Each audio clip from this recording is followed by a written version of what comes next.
tell them I'm coming! And hell's coming with me, you hear? Hell's coming with me! Welcome to another special episode of Should You Watch This?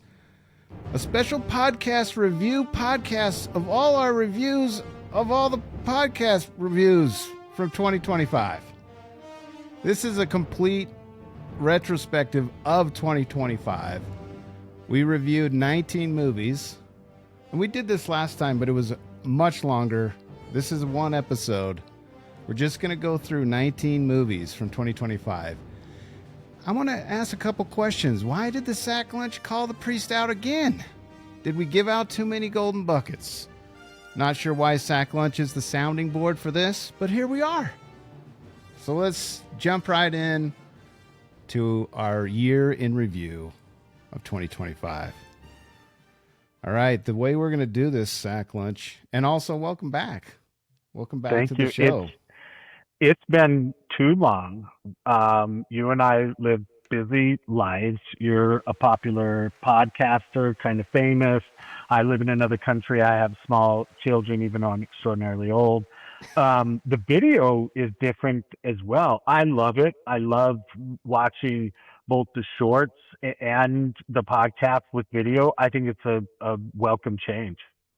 Yeah, and I think if I'm being honest with myself, you were the one that suggested that I go video. So thanks to you.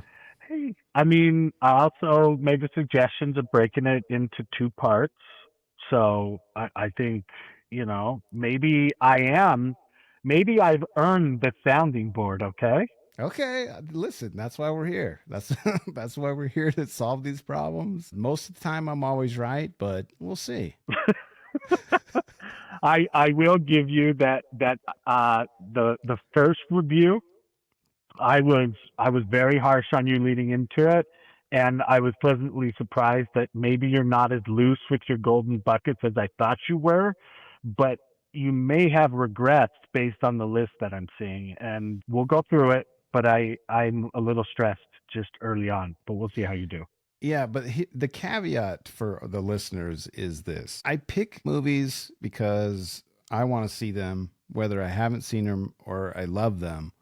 And then my guests also suggest movies, and because I'm not paying Dan to be on the show, but I pay them in, hey, what movie would you like to see and review and discuss? And so sometimes we review movies that people really love and they're kind of nostalgic or whatever. So the golden buckets could skew a little high based on the selection of the film. So just keep that in mind.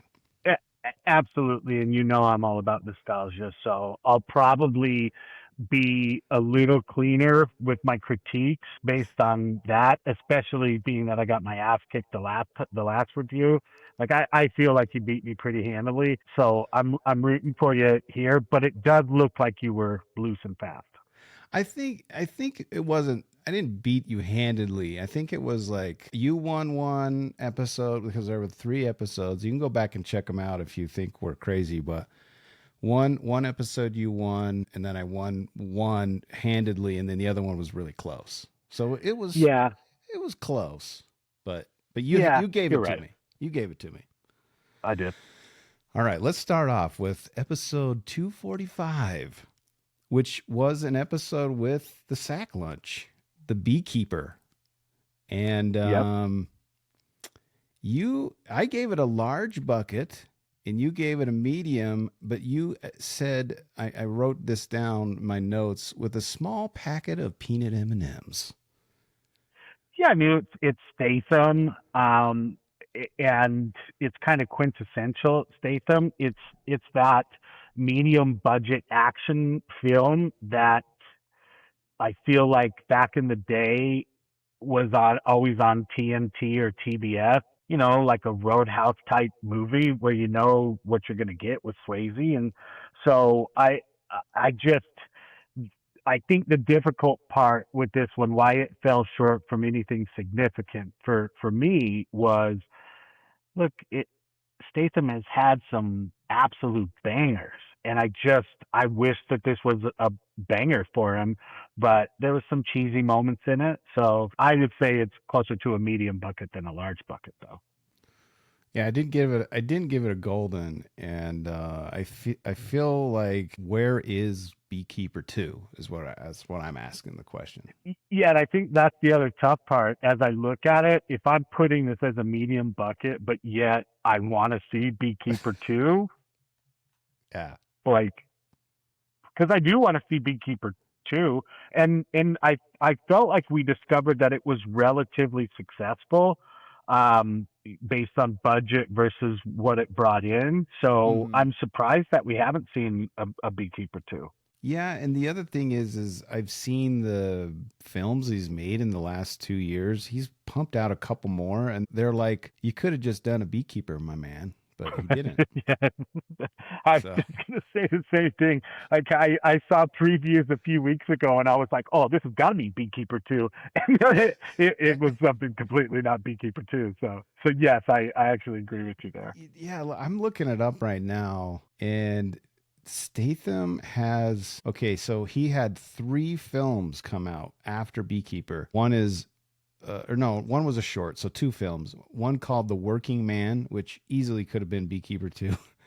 And Correct. then another one is called Shelter. However, in his upcoming, The Beekeeper 2 is in post production. So it's been filmed. Oh, it is coming then. So we're going to get it. It's just, I mean, we should have got it sooner. That's all I'm saying. Yes, I agree.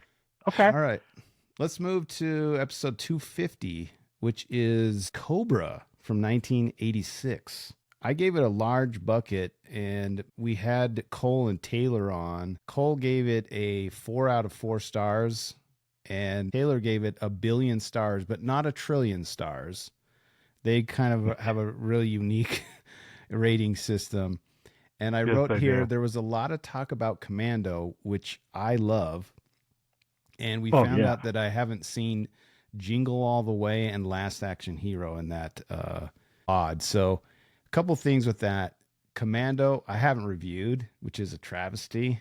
And then 2, I did rectify in 2025. I watched Jingle All the Way and Last Action Hero. I haven't seen either one.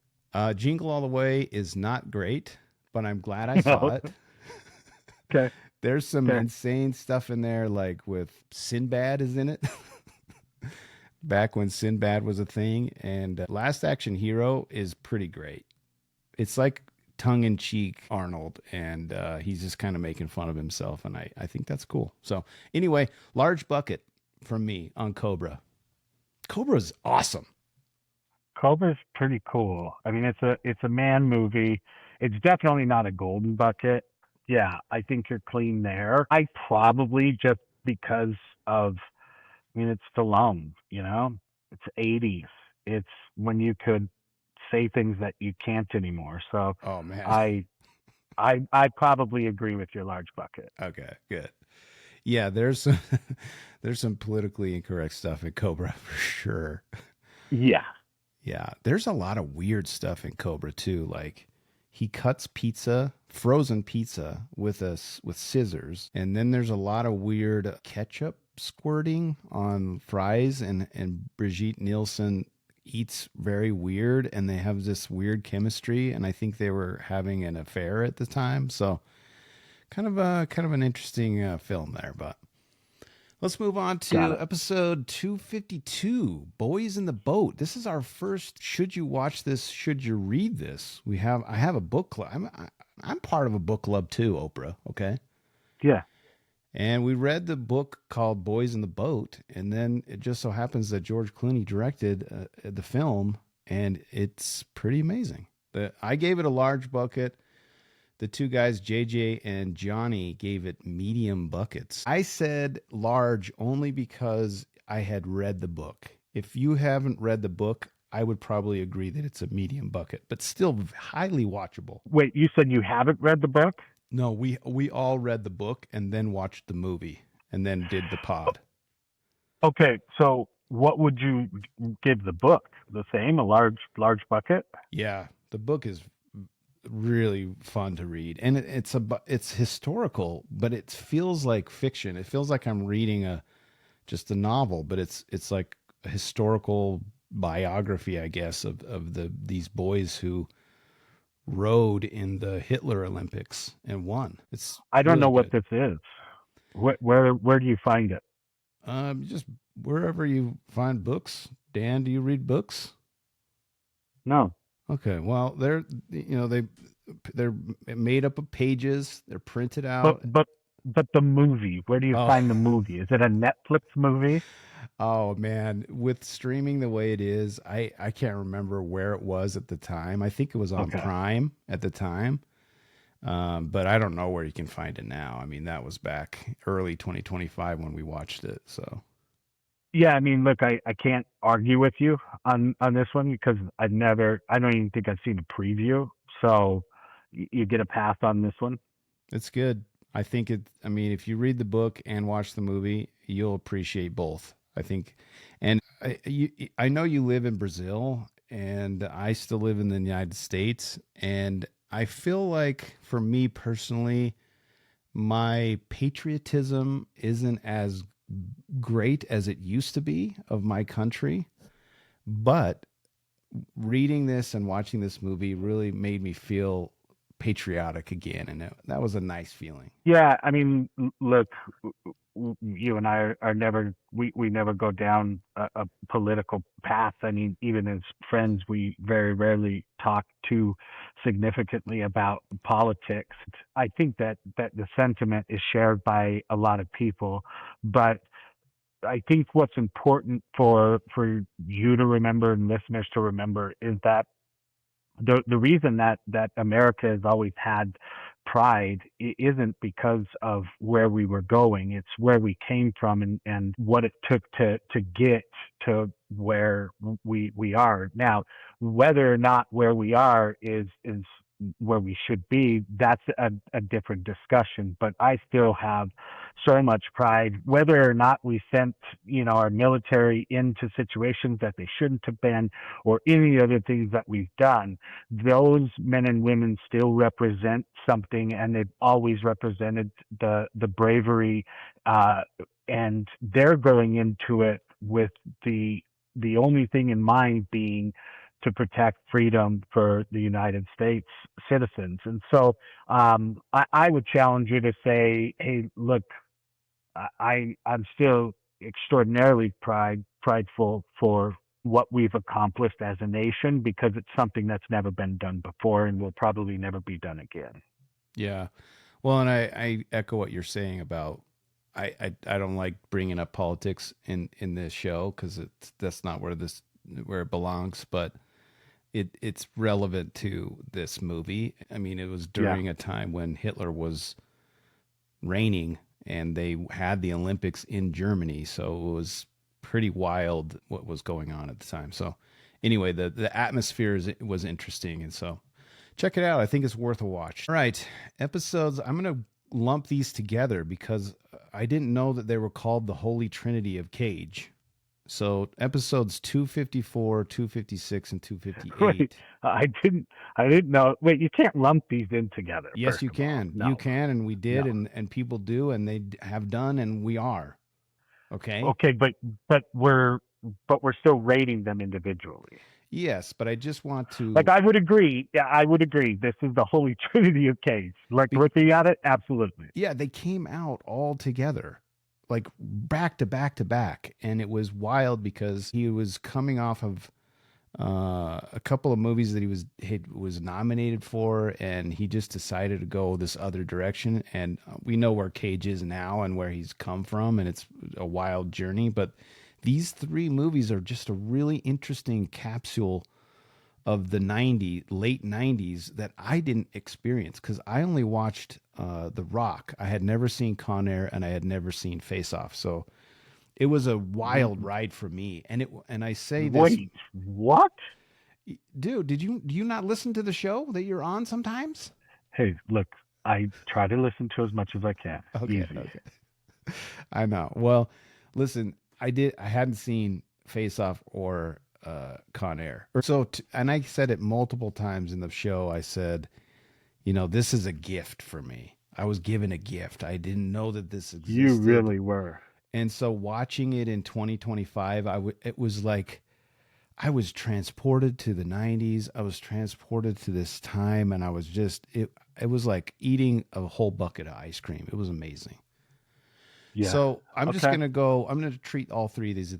I'm just gonna go all three ratings, and then we can talk about them individually. But The Rock, I gave a golden bucket. JJ, who was a guest on the show, gave it a golden bucket.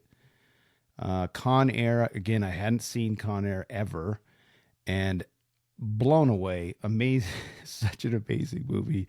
I gave it a golden bucket. So did JJ. And then Face Off, uh, I would have given it a medium bucket. Okay, my buddy JJ gave it a golden bucket. He gave golden buckets to all three movies because he has kind of a relationship with them in the 90s. I had never seen him, but I gave it a large. I bumped it from a medium to a large because I was so happy watching Face Off, dude. It was just this, It's fun. it was just a crazy, insane movie with really great effects and also really terrible effects at the same time. And it was just Yeah. it was just a wild, fun ride, and it was just great. So I bumped it up to a large. Look, the Rock, that's no doubter, golden bucket. Pretty great. Yeah, I mean, every time it comes on, I can't turn it off. Like, and I don't care where I catch it, like where I start it. Like, I'm gonna roll. So I can go golden bucket there. I think Face Off was. I think you probably needed to give that one a golden bucket. Interesting. I just think I think that one only because those are two icons at their peak. And it was like right after that, both of them just went gone. Like, how? Why? Right? Like, I don't understand it. Because you've seen them in movies since then, and they're still great. Like, they're still extraordinarily talented. Like, there's been so many Cage movies that I've seen that I really enjoy since then, but they've never been blockbusters like Face Off was. And Face Off had a ton of hype around it too. I think you shortchanged Face Off. Well, and it's funny because I reviewed Extraordinary Weight of Massive Talent, which references all these movies, and I had no idea what the Golden Guns were. I had no idea. They referenced both of these movies, all three of these movies, and I'm like, I don't know what's going on, but I still love that movie. And now when watching it again, I was like, oh, this is even better now because I understand all these references. So it's so good. So I think you needed to be a little bit looser and faster because you have to take into account that this is the holy trinity of Cage, and like I said, Travolta was just so freaking good in this. What I remember saying in the pod, I wish we got another, not Face-Off movie, but another movie where Cage's character, I can't even remember. JJ's gonna get so mad at me because I forgot his character's name, but he plays this unhinged character, and then halfway obviously there's a face off and they switch bodies, right? So Cage doesn't get to play that crazy character for very long in the show. Travolta does. And so I want to see a movie of him playing that character, and I don't think we're going to get that. So yeah, where they don't switch and they get to go with it all the way through. Like just maybe an origin story or just him playing oh man, I'm just blanking on his character's name, but yeah, you can blow me up in the comments. But so anyway, I agree with that. Great trilogy. Thanks to JJ to making me watch those, but really fun time. And then because we were in the 90s, we talked at length about the Net in one of these pods, and so we decided to review the Net right after. And for me, this is like, I don't know why I mean, you've got Sandy, who's so beautiful in this, and it's just a unique time where the internet was emerging and they predicted quite a few things.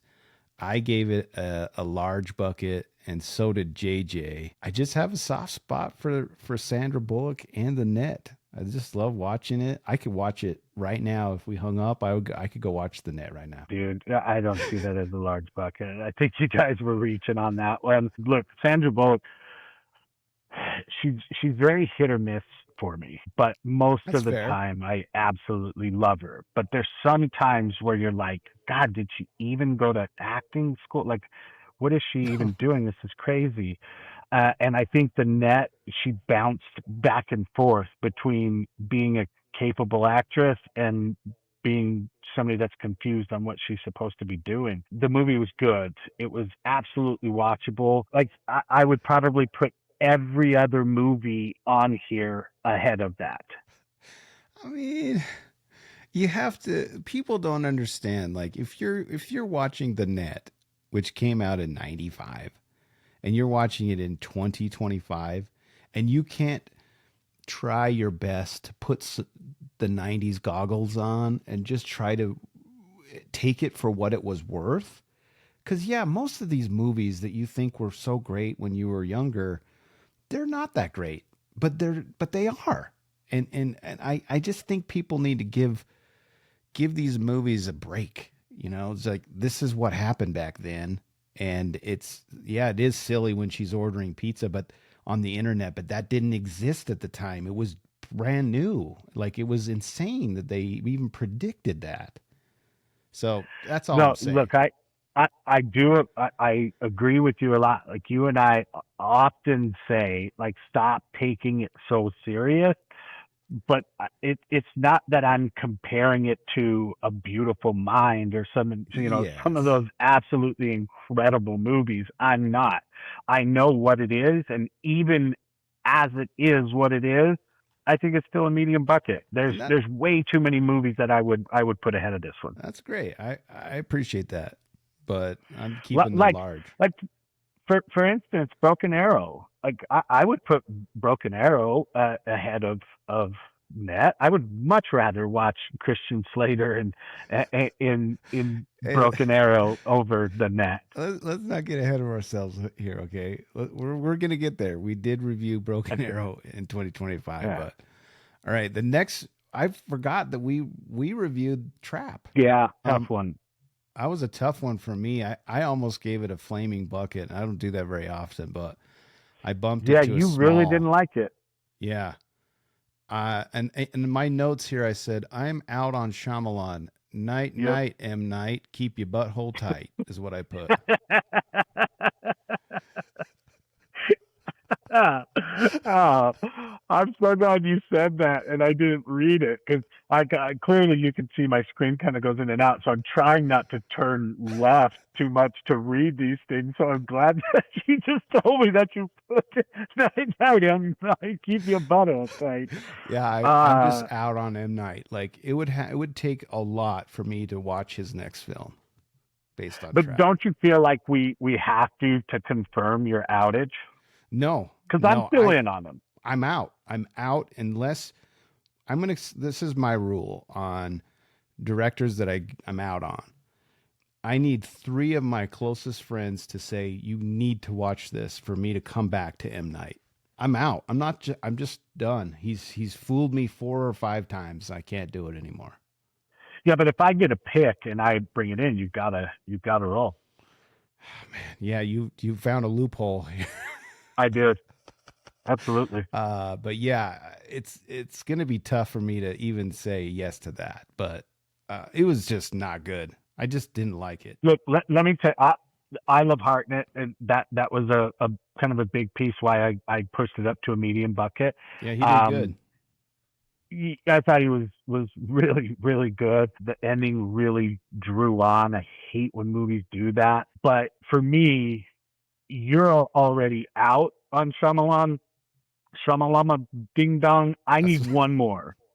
I need one more to either confirm if I'm out, because this one was so close, but it was it like he tried to push too much of his family members, his kids, and so that being said, I need one more to know if I'm out. But I don't blame you for your small bucket. I understood it. yeah. Go listen to that pod because I don't want to talk about it anymore. Um, Yeah. Yeah. All right. So because of the net pod, JJ's like, we need to watch Speed again. And I was like, I love Speed. Let's do it. And we both gave that one golden buckets. And just all my notes say on this is what a fun ride. It's a ride. It's like going on an amusement park in Universal. It's just so much fun, dude. So both gave golden buckets. Correct. And this is another Bullock movie, right? Sandra Bullock. With Keanu. I love Sandy. I love Keanu. I love his haircut in this. I love that it's like 3 different movies in one. I love that there's like the whole. You often forget on Speed that there's like 40 minutes or more of another movie that you forget about. You just only think about the speed, the bus part. The bus, right? There's so much more in this movie that it's so nuanced and fun and great acting. It's just great. Oh, it's absolutely a golden bucket. It's extremely quotable. Even as like when the boys are being boys, it's oftentimes quoted. So I think any time you have a quotable movie like that also takes you on multiple rides, you got to roll golden bucket. So yeah. I don't begrudge your golden bucket there. I always say, what do you do? What do you do? It's just good. It's just really good. And like everyone can watch it, even though it's rated R and there's some kind of gruesome kills in it. It's everyone can watch this. It's really good. And this was, I'll just say this really quick too. Like this is the quintessential filmed in a studio parking lot movie. You know what I mean? Like it's just, I guess the type of thing that you feel like you would drive by at Universal Studios on the train and you're just watching them do it every single day. So I love that movie. Well, except for when they're literally driving on this like abandoned highway, like they were there doing that, and like they jumped the bus across the chasm. And I remember they did it twice because the first time it landed so nicely, and the director's like, "It's gotta hit harder than that," and the guy's like, "What are you expecting, man? I just jumped a bus over a whole bus." So just. There's a lot of really cool trivia that we talk about in that pod, so go check it out. We made a mistake. We did 4 movies in 2025. The next one is episode 266, The Saint. We did. Yeah, we absolutely did this one. And we both gave it a golden bucket. I think this is a no doubter, though. Like even before we watched it, we knew what it was going to be. I know, but I think a lot of people... We talked about The Saint I just listened yesterday to our Top Gun Maverick pod, and we talk about The Saint in there again. And yep. I think that's why we watched this eventually. But I think a lot of people would give this a large bucket or even a medium bucket. I think we have a little rose-colored goggles on for this one. But I still stand by my golden bucket, but I think others probably wouldn't agree with us. No, I disagree with you. I think most everybody would agree with us. Really? You don't think that like every single man that watches this doesn't like want to be the Saint? Like, really? Man, I mean, what I think about this movie is Mission Impossible, which you and I did an extensive deep dive into Mission Impossible. Which we still need to finish. Yeah, and I'm putting that all on you. It's your fault on that one. But I have a baby that's coming in 4 weeks, so we're probably it's going to be even longer. So, and this is what I got in the Mission Impossible mess in the first place. Like all of a sudden, I just let a little bit of time slip between the first and the second, and then I'm gone. I'm lost. I can never catch back up. Yeah. Well, hopefully we'll get that on the show. I told my wife, I was like, hey, we need to watch this last Mission Impossible movie and to get ready for hopefully something, but we'll wait for you. We'll wait for the sack lunch. Okay. But what I'm saying is we'll get it done in the next few weeks. The Saint came out 1 year after the first Mission Impossible, and I believe that the Saints should have had like 3 of these. There should have been 3 Yes, Saints. which we talked about, and I think Kilmer's exit from reality for a decade and a half, I think probably had a lot to do with it, and then kind of some of the competing Mission Impossible, some of those types of things probably had a lot to do with it as well. But I don't think you could have just brought somebody else in to carry the water. And so with Kilmer kind of going completely sideways, I just don't see how you could have done it. Yeah, and I think we actually talked about this in the pod, if I remember, that there was no way that he would continue to make more of these because that's just not who he is. He's not like a sequel guy, but he would have done so good. He just did so, it was just so fun, man. And he's so like, this really kind of showed his talent as well, because these things are not always easy to do. No. Like, you look at Statham, like that's kind of the example, right? Like, sometimes they're bangers and sometimes they're absolutely terrible, and this one's just a banger. I honestly think that the majority of people would throw this as a golden bucket. Plus, like we talked in the podcast, ooh, the shoe, dude. Oh my God. The shoe is on the other foot. Holy cow. In my notes, I put shoe is the highlight here. I mean, she is just a golden vision of what a female heroine should be, but also soft and caring and loving and sweet and beautiful. And I mean, she's just awesome. Yeah. Yeah. She is. I'd like to end on that for the Saint. All right, we're moving on to episode 268, High Plains Drifter. This was we got Cole and Taylor back. It's been hard to get them over to my house lately. It's my fault. I'll admit it, but I gave it a large bucket. This is from 1973 with Mr. Clint Eastwood. And he directed this. I think it was his directorial debut. They gave it a 4 out of 4 stars, Cole did, and then a good amount of stars from Taylor. It says here in my notes, everyone really liked it. Different approach to a Western, especially from the 70s. And it is unique. It's a Western, but it's not a typical Western. Like it's pretty cool. I gave it a large bucket. I think it's worth a watch, and I think people need to see 70s movies more. They're just it's just different. They take time with these shots, and everything has to be so, and the exposition has to be so dumbed down because people are just like staring at their phone while they're watching TV, right. And it's just so lame. But back then you could just sit there and enjoy a story, and I don't know, it was really cool. And there's a unique twist to it that I don't want to spoil, but large bucket. Don't you think that movies of this, and I don't know this movie, but don't you think movies of this time period have to approach it that way, where it takes its time? Because look, back then, you had time.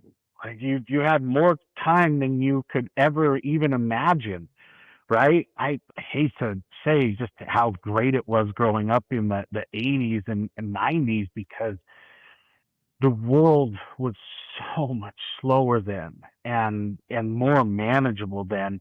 And when you're trying to make the audience feel in a specific way, you kind of have to slow it down. Mm-hmm. Yeah, and it's Eastwood, so I mean it has to be a large bucket. Yeah, dude, there's some very, very inappropriate scenes with women in there that you just can't do anymore. But I mean, Clint Eastwood, Clint's going Clint, and it's pretty crazy. It's a crazy snapshot of what Hollywood was like back then. So anyway, moving on to episode 270, F1 the movie. I gave it a large bucket. I almost gave it a gold, but I was thinking of you. I was like, Dan's going to kill me if I give it a golden bucket, but it was so much fun. We watched it in IMAX. I went to the theater and watched it in IMAX. What an amazing ride. I watched it recently with my family in my theater. My kids thought it was a little slow at times, but very watchable. So And this is the one with Brad Pitt. Yeah. Yeah, Brad Pitt is insane. He's like 61 in this. He and Tom Cruise are both drinking, gypsy tears or something, but very, very, very cool movie. And I really want, I said this in the pod, I want a crossover between Days of Thunder and F1 with Brad Pitt and Tom Cruise. Just give it to me. I mean, we really only have one sample of those two together, right? I don't even know. What are you, I don't know. Weren't they together on Interview with the Vampire? Oh, yeah. Yeah, that's true. I think that's the only time they've been together on screen. Which was also a great movie. I haven't seen it. Yeah. Say again? I haven't seen Interview with a Vampire. How's that even possible? Dude, you didn't see any of the Beverly Hills Cop movies or Mission Impossible movies, like all of them. So you can step off. Yeah, you're right. Okay. But yeah, I would like to see it, but yeah, I haven't seen it. I haven't seen this, but I just been watching the previews, and look, Brad Pitt never going to come up with the stinker. It's just not in his DNA. It's impossible. He's not quite the GOAT. He's not Tom Cruise, but he's pretty close, man. He's pretty damn close. But I don't see how this possibly could have achieved a golden bucket, so I won't begrudge you the large. It looked entertaining. Oh, man. Don't knock it until you try it, is what I say on this. This is on Netflix, I believe, right? No, it is on Apple TV. It's an Apple TV production, so you can only get it on Apple. I mean, you can rent it on other platforms, but it's not on Netflix. It's on Apple TV. Right. All right. The next one is another book club film. The book club members read a book called Wise Guys, which, by the way, one of the most fun books I've read in a long time. It's literally it's a reporter who interviews the main character, who is played by Ray Liotta. He's interviewing him, and it's his interviews with him. And it's like, if you watch the movie and you see this and you read the book, it's pretty crazy how Scorsese was just like, I have to make this movie. And this came out right after Casino. Or no, it was right before Casino. Same author helped him with that one as well. And what an amazing movie, dude. We all gave it a golden bucket. Good. You have to. It's just quotable. I don't know how Scorsese does it, but he makes you want to root for these scum of the earth. But by the end of the movie, you're like, yeah, these guys need to go to jail. They're freaking losers. It's probably time. Yeah, but when you're starting, you're like, this is great. I want him to get that cocaine. This is great. It's just...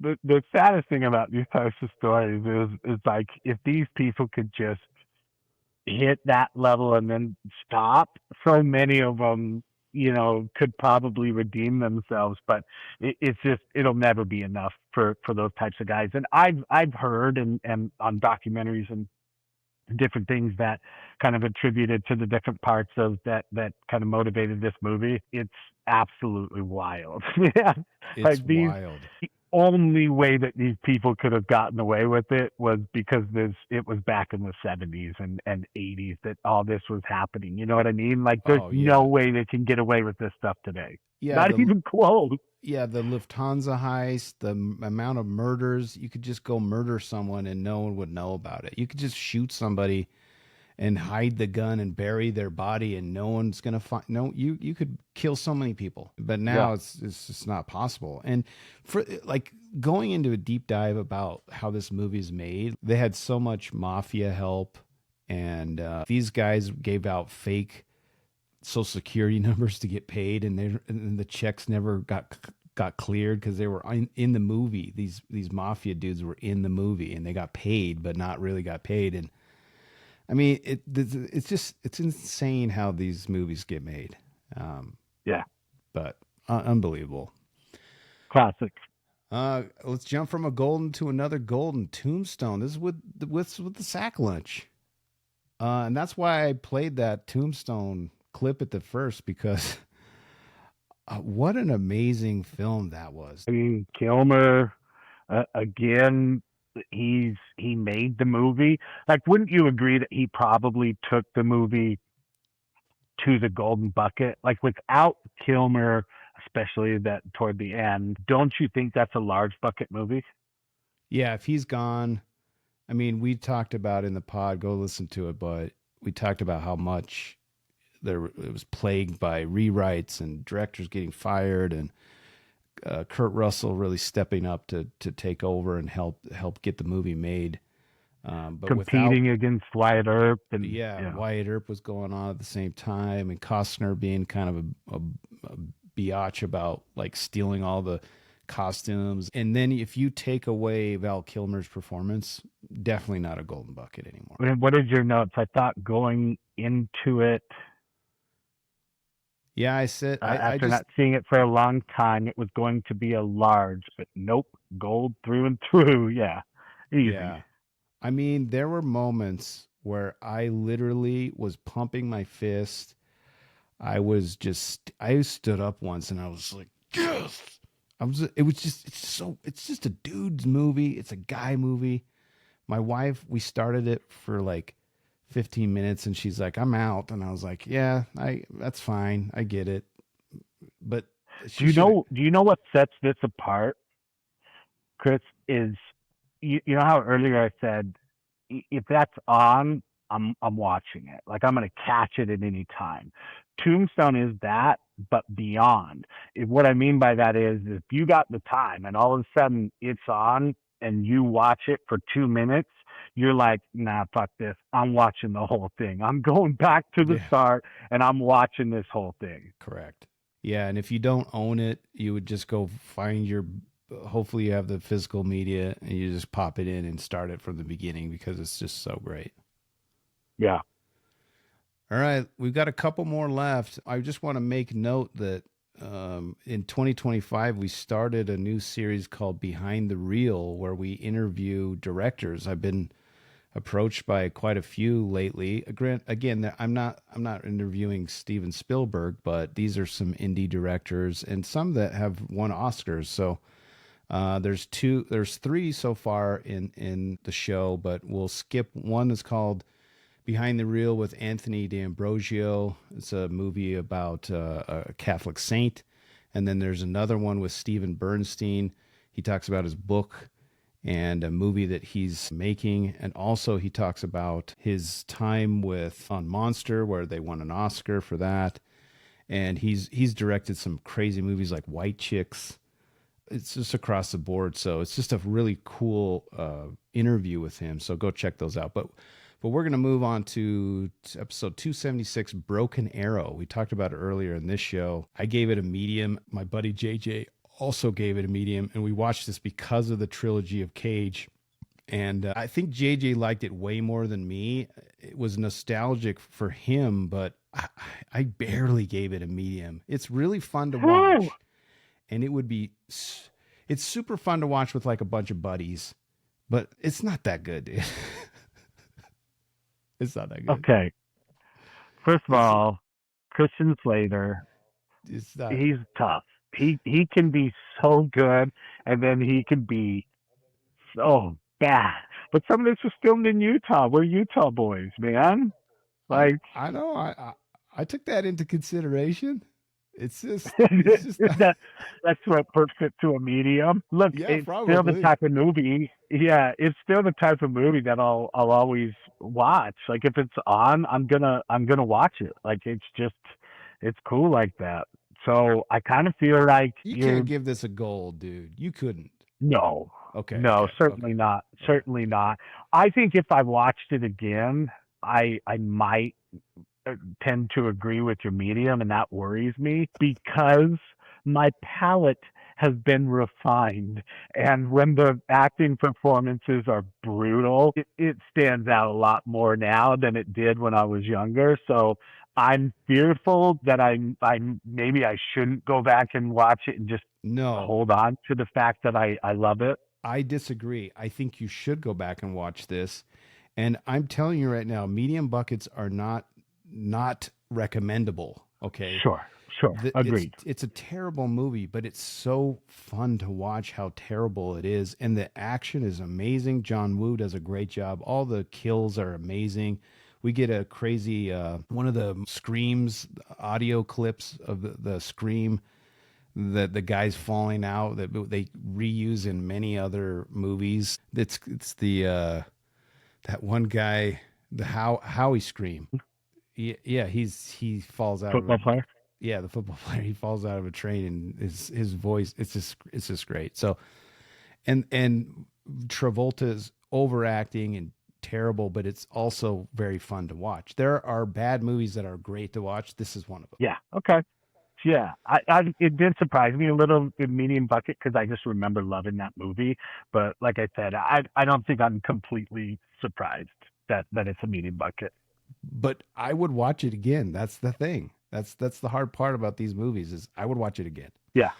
All right, we've got 4 more to go, and I might skip 2 of them and wait till our next year's in review because I got into this little one of our listeners, Dr. Battle Doomstar. He's like, "Why don't you review horror movies?" And I was like, "Cuz I'm a big baby. I'm sorry. I suck at it."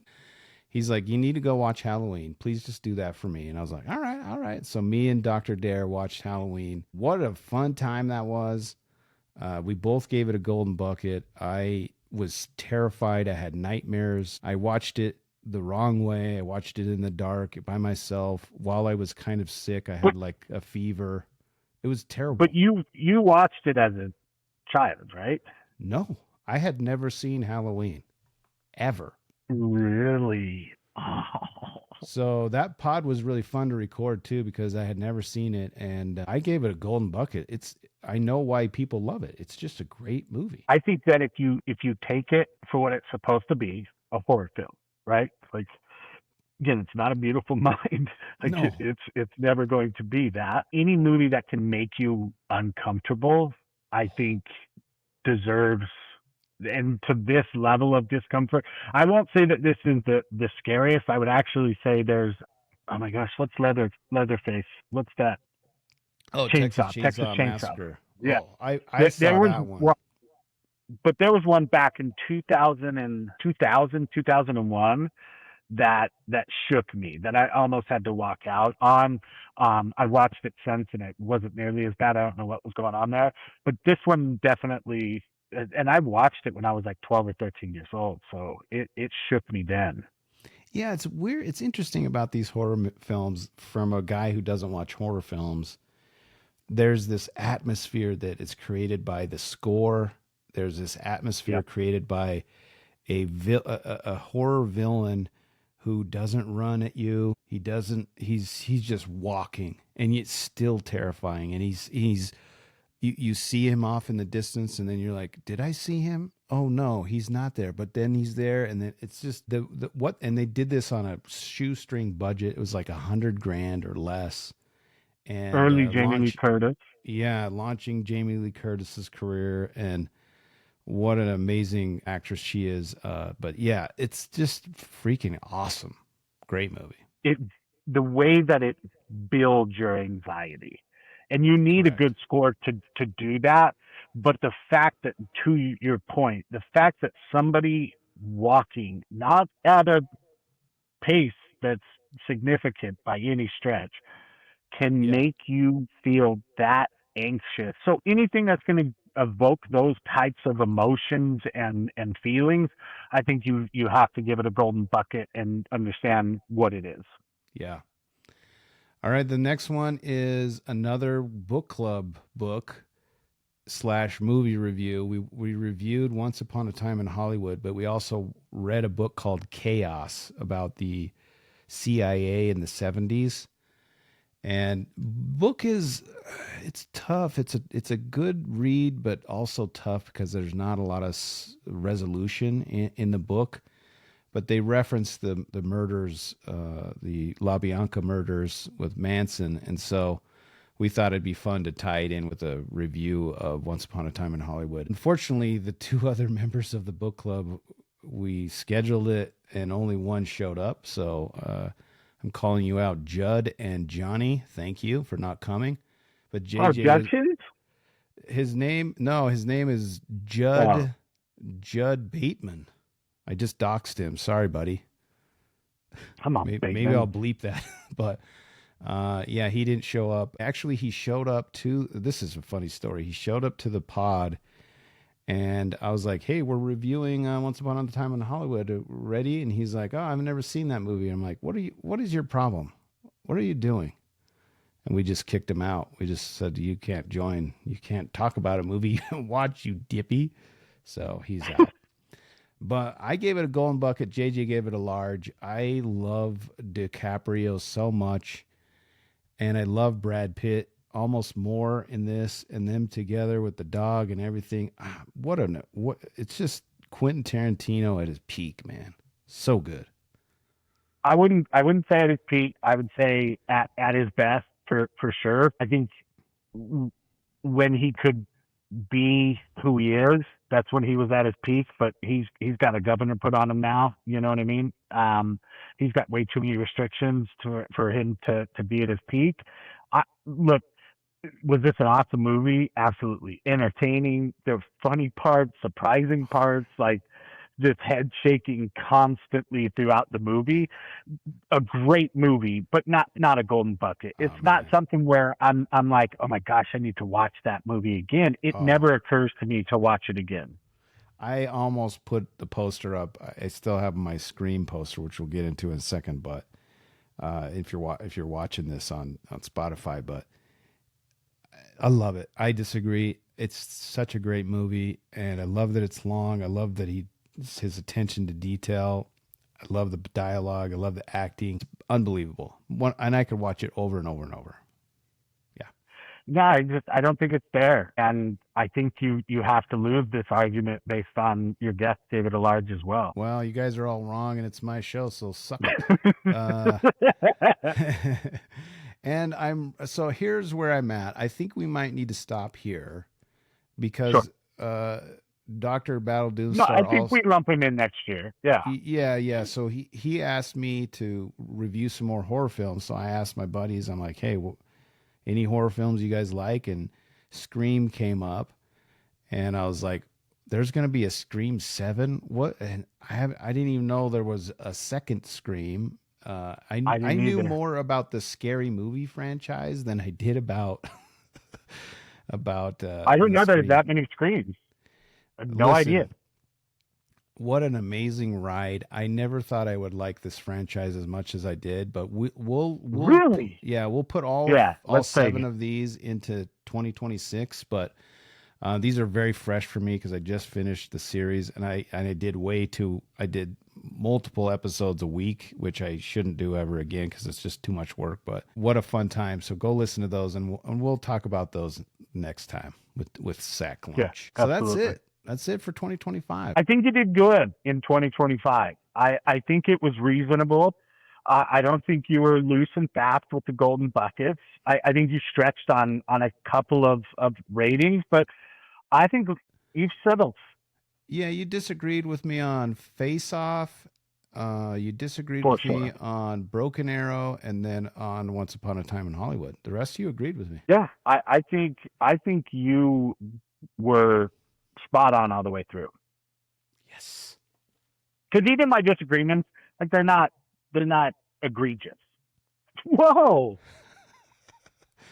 Yeah, it's I appreciate that. I mean, you're one of my best friends, and I respect your opinion. That's why you are the guy that keeps me in check on these reviews, the retrospectives. Remember it, everybody out there. Remember it.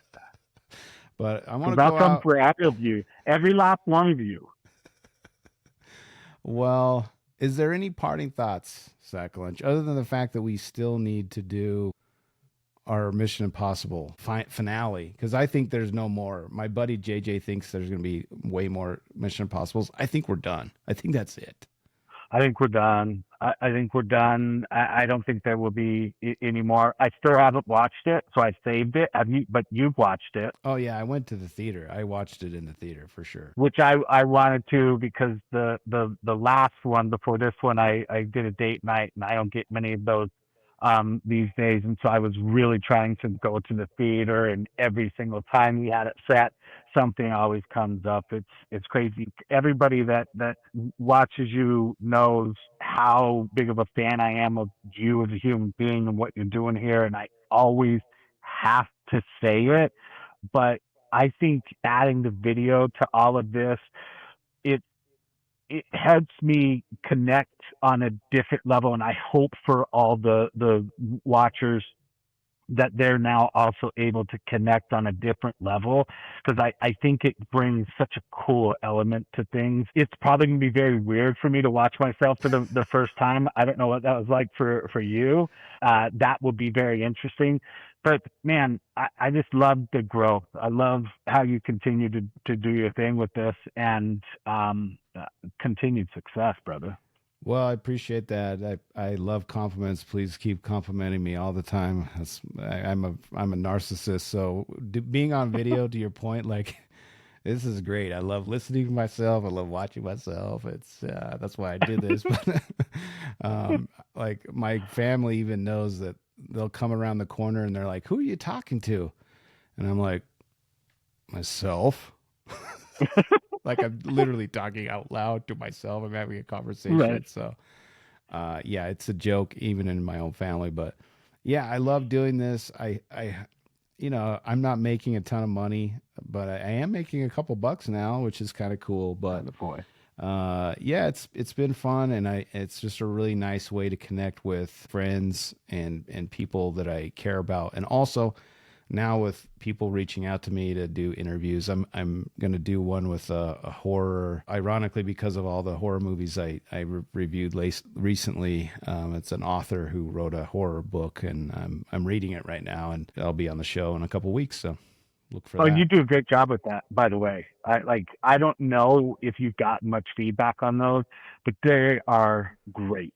I appreciate that. Yeah, I really try. Like I've watched a lot of interview shows before, and I think there's some that this guy really genuinely has watched or read or connected with the content that this person's trying to promote, and I'd really try to do that, and it's been Yeah. fun to talk to these It shows. directors. So yeah, well, let's play this going out. Yeah. Broken Arrow, buddy. Yeah. Which ironically is also a little Easter egg, is they used this in Scream for David Arquette's theme. And they did it as like a placeholder, and they never changed it. So there's this Broken Arrow soundtrack in Scream, which is really wild to me. I would have never have known that. That's incredible. And I would never have known it had I not just watched Broken Arrow. I was watching this movie, and I'm like, David Arquette shows up, and this theme plays in, and I was like, that's Broken Arrow. See, and this is another reason why you need to be watching this podcast, because especially when you watch it before, when you split it up how you're supposed to, watch part one, go watch the movie, watch part two, you're going to see different angles of a movie that you're just not going to get if you watch it. So yeah, I agree. I think the format has evolved into a place that I really like, and it's for a person like me that doesn't have a ton of time, but I love being able to, while I'm driving or working out, listen to a pod and be like, oh yeah, that sounds like something I would want to watch on Friday night. I'll put it on. That's why I do it. So that's awesome. Well, thanks, Sack Lunch. Appreciate you coming on the show, and thanks for this year in review, 2025. We'll hopefully have a really good 2026. We've already started off strong with Scream, so we'll see you at the movies. All right, brother. See you guys.